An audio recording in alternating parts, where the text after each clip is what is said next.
Assalamualaikum warahmatullahi wabarakatuh.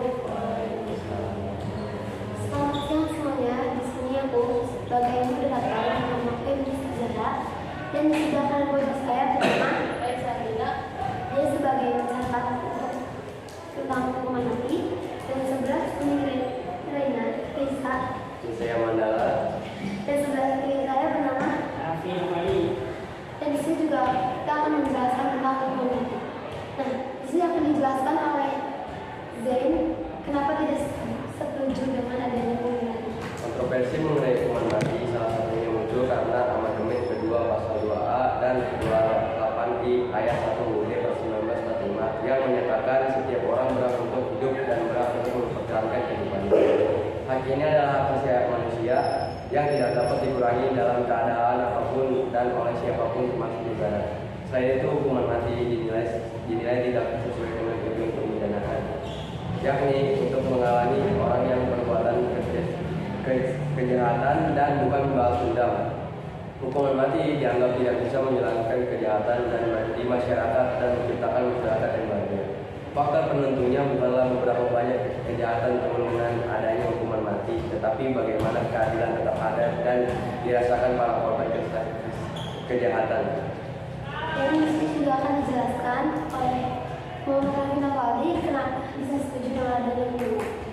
Hukuman ini dinilai sesuai dengan tujuan pidana pada umumnya, yaitu mencegah terjadinya kejahatan dan melindungi kepentingan perorangan. Pidana mati dianggap dapat menimbulkan efek jerak bagi masyarakat. Hukuman mati menjadi pengecualian terhadap hak untuk hidup yang masih diakui di banyak negara. Hukuman ini menjadi sanksi berat bagi pelaku kejahatan yang secara berat melanggar hak asasi manusia orang lain. Sesuai dengan pasal 28J UUD 1945 yang menyatakan bahwa setiap orang wajib menghormati hak orang lain. Selain itu, dalam menjalankan hak dan kebebasannya, setiap orang wajib tunduk pada undang-undang agar tidak melanggar hak dan kebebasan orang lain. Undang-Undang Nomor 39 Tahun 1999 tentang HAM juga menyatakan bahwa pembatasan hak asasi seseorang dengan adanya hak orang lain dapat terciptanya ketertiban umum.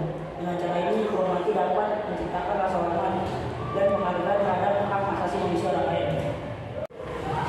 Nah, jadi untuk kesimpulannya yaitu yang pertama, hukuman mati meskipun tidak membawa pengaruh banyak dalam menimbulkan efek jerak terhadap pelaku kejahatan di Indonesia, anggap kejahatan seperti kejahatan narkoba, namun tindakan pidana hukuman mati masih diterapkan dalam pelaksanaan pemidanaan dan sistem hukum positif di Indonesia, walaupun terdapat banyak pro dan kontra di dalam masyarakat.